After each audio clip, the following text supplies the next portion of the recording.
बार एक आदमी नाई की दुकान पर जाता है। बाल कटवाने, दाढ़ी बनवाने कई बार उस नाई की दुकान पर जाता है। उसकी नाई के साथ अच्छी बातचीत हो जाती है।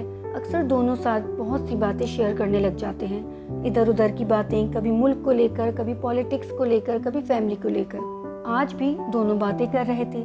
बातें करते करते उनकी बातें अल्लाह पाक पर जा पहुंचती हैं।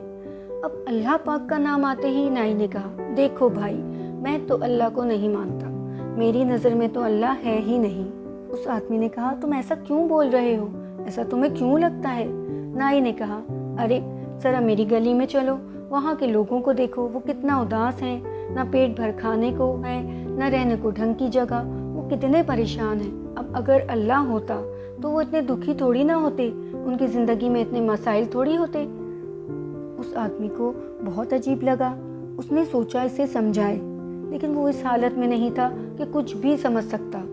बहुत बड़ा झगड़ा बन सकता था, इसीलिए वो आदमी चुपचाप वहाँ से चला जाता है। थोड़ी ही दूर जाता है तो देखता है एक बुजुर्ग आ रहे हैं सामने से। दाढ़ी मूंछ खूब बड़ी बड़ी, बाल बड़े बड़े। उन्हें देखकर आदमी के दिमाग में एक ख्याल आता है। वो वापस उस नाई की दुकान पर जाता है, कहता है, अरे सुनो, तुम्हें पता है इस पूरी दुनिया में नाई है ही नहीं। नाई ने कहा, ये कैसा मजाक है? अरे मैं तुम्हारे सामने खड़ा हूँ, मैं खुद एक नाई हूँ। वो बोला, अरे नहीं नहीं, ये तुम्हारी गलत फहमी है। नाई बोला, मैं नाई हूँ, नाई का काम करता हूँ, और तुम भी तो मेरे ही पास आते हो। उस आदमी ने कहा, फिर इधर आओ। सामने से जो बुजुर्ग आ रहे थे वो उनकी तरफ इशारा करता है, ये देखो, अगर नाई होते तो इनके बाल इतने बड़े होते, इनकी दाढ़ी मूंछ इतनी बड़ी होती।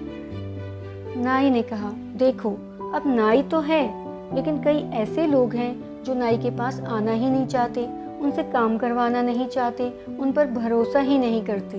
आदमी ने कहा, उसी तरह अल्लाह पाक तो हैं, लेकिन कई ऐसे लोग हैं जो अल्लाह पाक के पास आना नहीं चाहते, उन्हें जानना नहीं चाहते, उन पर भरोसा नहीं करना चाहते, उन्हें महसूस नहीं करना चाहते। ये बात सुनकर नाई शर्मिंदा हो जाता है। ये कहानी हमें क्या सिखाती है?